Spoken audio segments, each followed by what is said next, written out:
Hello, everybody. My name is Dratnos, and today I'm going to talk about leveling alts in Shadowlands and the Threads of Fate option versus replaying the storyline, and some pros and cons for each, some different strategies you can use for each of these. So, for starters, let me just break down what the rules are for how to use Threads of Fate. Threads of Fate is an optional way that you can level your alts. You unlock it by getting a main character into at least Renown level 1 after hitting level 60, which requires having completed the entire campaign and then choosing a covenant, and then doing a little bit of an intro quest line. Once you've done that, any future characters that finish the Maw quest line will get the option to turn on Threads of Fate. Turning on Threads of Fate is a permanent decision. It will basically set the campaign to be completed, and then it will let you go and choose your covenants immediately and do a bunch of world quests, bonus objectives, side quests. But the campaign quests won't be available, and all the zones will be set in the state where the campaign quests are already done. It will also give you a zone-wide big quest for each zone. All 4 of those put together combine for about 1 level's worth of experience. So that's the Threads of Fate option. As I said, it's irreversible, right? When you click the Threads of Fate button, you can't go back. But if you decide to click the Replay Storyline button, you actually can change your mind later and go to Threads of Fate just by talking to the person in Oribos. So that is, it does work that one way, but not the other way. So in terms of pure speed, if you're interested in just leveling a character as quickly as possible, I think there are really 2 most competitive options. Replaying the storyline, if you've got a good grasp on the storyline path, you can get done with leveling to 60 very quickly through that. One benefit of it being an alt character is that you can actually go and turn on the Threads of Fate option at like level 59.9, and that will mean that you don't have to then play all the way through the storyline after hitting level 60, which you may have had to do on your main. I had to do that on my main, for instance. So that's something to keep in mind, something to be aware of, and it means that on your subsequent characters, you can do more of those side quests, and you don't have to have this thing where you realize, oh no, I'm leveling too fast. I should just do campaign quests from now on. You can just keep doing all the good, efficient experience in front of you, and just turn on Threads of Fate last second. So that's one strategy that I would suggest for if you're interested in leveling speed and you don't mind playing the campaign again, because the campaign quests are good. There's a lot of good experience there, and they're pretty densely packed. They travel in a nice direction. Threads of Fate can often feel a little bit more undirected, because that's the point, right? And so if you're traveling around the world map, sometimes it can be hard to find densely populated XP zones, and you'll spend more time traveling. Threads of Fate has some bait as well, I'd say. If you're using Threads of Fate and you're planning to level solo by running around doing the bonus objectives, the world quests, and the side quests, you'll quickly find that, hang on a second, most of these bonus objectives are worthless. They give something like 17,000 XP, but sometimes you need to kill like 100 guys or 50 guys in order to actually get that XP. So particularly if you're playing in a solo setting, that makes the mobs barely, I mean, it barely doubles the experience effectively that each of them gives. So it's not, you're basically just grinding mobs at that point with arrested bonus. So it's not really worth doing bonus objectives by themselves, I'd say, if you're doing Threads of Fate leveling. However, sometimes you'll have a bonus objective that's also in the same area as a side quest or a world quest. That can be pretty big value, and there are some bonus objectives that are pretty good value, such as there's one in Ardenweald. Actually, all the Ardenweald ones are pretty close together, and there's one down here that you can actually finish with just like 10 interactions with objects, so that one can be pretty efficient. One of the benefits of bonus objectives is that you can do it in a group, right? Bonus objectives, world quests, unlike side quests and the campaign quests where you have to do this kind of management of having everybody pick the thing up and travel together, and if you're trying to do it in a group, you end up losing a lot of time to just that kind of coordination. In a group, even if you're not a good, tank, healer, 3 DPS combo, you can just run around blasting bonus objectives pretty effectively. So that can be a nice benefit to group leveling with Threads of Fate. But the absolute fastest way to level with Threads of Fate, I think, is a competent dungeon group. If you're in a nice dungeon group, don't focus too much on pulling trash, just focus on blasting the dungeons as fast as possible, because there's a huge amount of XP available for completing the end of each dungeon. There are also some dungeon quests you can pick up. The Mists of Tyrannosaith one and the Necrotic Wake one are very easy to get, and those will give you a little bit of extra XP. You just pick it up from right outside the dungeon. The Plaguefall one is you go and do one quest line here, and you'll get it right after that, this Plaguefall Knee Deep in It quest. And then the Halls of Atonement quest is not one that's very easy. There's a long side quest chain up near there that you need to complete before you can get that quest. So usually not one that's worth grabbing. And similarly, those zone-wide objective bars that I was talking about, dungeon bosses give 3% experience each. You'll usually not finish any of these zone-wide quests from just dungeons alone. Unless if you're queuing randoms, you may finish one if you happen to roll that one a lot, but you're unlikely to finish more than that. If you look at these percentages here, there's really pretty low percentages for most things, but the side quests, I would say, are a pretty good source here. 3% for side quests. I think that the best way to level the Threads of Fate in terms of having a reasonable speed, if you are playing solo, is to mostly focus on side quests, and particularly focus on good, efficient side quests that are near bonus objectives or world quests that are up. If there's a world quest that gives experience and there's a side quest there, sometimes that overlap can actually be really juicy experience per hour. And there are some world quests that are actually really easy. Most world quests this expansion are pretty annoying. Some are pretty easy though. Like there's a Revendreth one here, this thing, 10 Banewood wildlife slain. There's also a side quest to do basically the same thing, and there's a bonus objective in the area. So you're in that area, you're gonna get some good value out of that.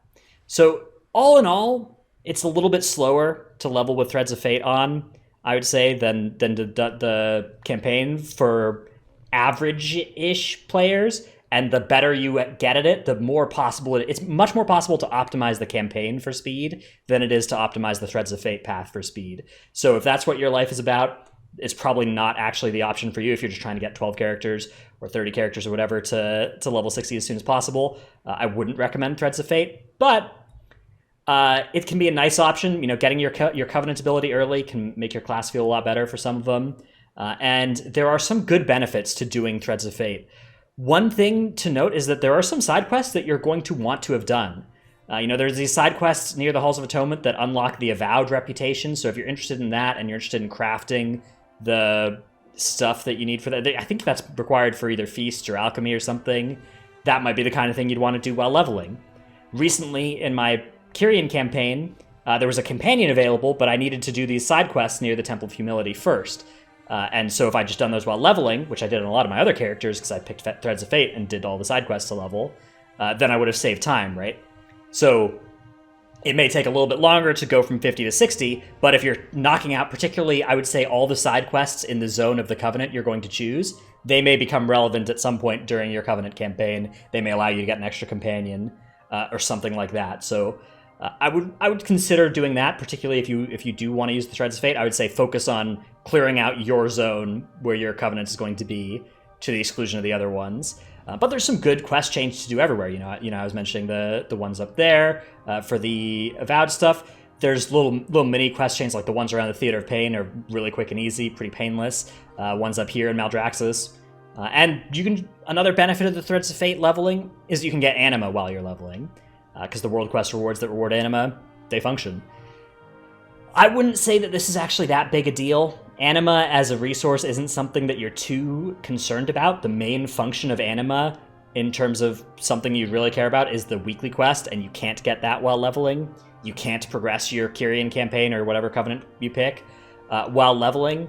So there's not too much benefit from the anima being available, but it does mean that when you hit 60, you may have an extra chunk of 500 anima to put in, maybe get you started on a building a day earlier than you otherwise would be. So people cite that as a good reason to go Threads of Fate. To me, that one is less valuable.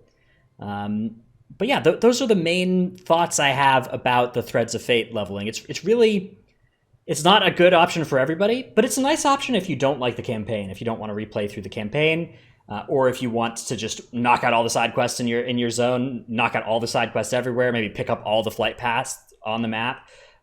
If you want to just run around and gather to level, if that's something you'd be doing anyways, right? If it's something you'd be doing anyways, you may as well just be leveling a character while you're doing it. So unless you have a Maw leveling or a Maw gathering route, any of the other zones where you may have gathering that you want to do, just do it on character with Threads of Fate on, and hop in a Sky Golem, go around, do some herbing, do some mining. That'll give you quite a bit of experience. It's slower.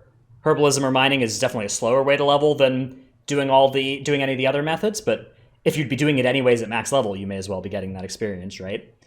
My experience with Threads of Fate, I leveled a character with just the side quests, bonus objectives, world quest stuff. Heavy focus on the side quests. Finished each of the zones map quest as well, the one that we were talking about.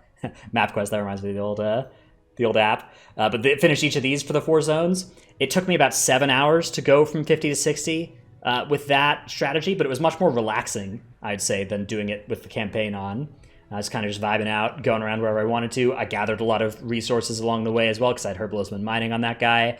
I'd say probably about one of those 10 levels came from the herbalism and mining. 1 came from turning in all 4 of the Threads of Fate quests.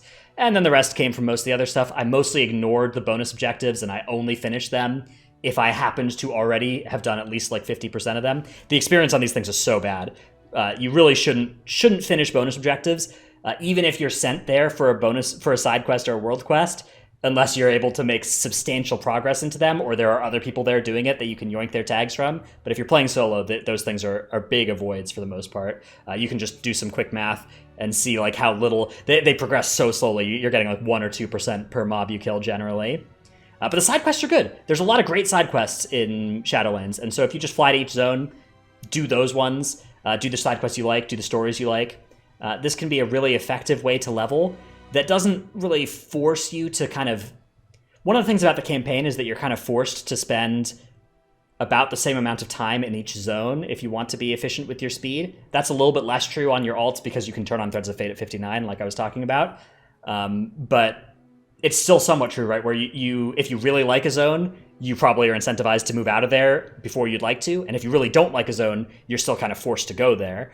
But if you've got Threads of Fate on and you love Bastion, you can do half of your leveling in Bastion pretty easily with this option. It'll be a little bit less efficient, but you know, it's a game you're playing for fun, right? So if your leveling experience is more fun but less efficient, that's often a worthy trade-off unless you are all concerned about the speed. And if all you're concerned about is the speed, then I would say either dungeon group, good dungeon group, or do the replay storyline. Dungeon grouping can be really, really fast. And one of the things about the Threads of Fate leveling is if you like dungeons but you don't have a group, you can just be in queue while you're doing your other Threads of Fate stuff. Go pick up those dungeon quests. You know, maybe a strategy for doing that would be pick up the 3 dungeon quests in Ardenweald, Bastion, and Maldraxxus for those leveling dungeons. And then while you're in queue, work on the Revendreth storyline quests to get the, or side quests to get the Halls of Atonement dungeon quest. And then, you know, hang out in queue. If you're a tank or healer, they'll be pretty quick.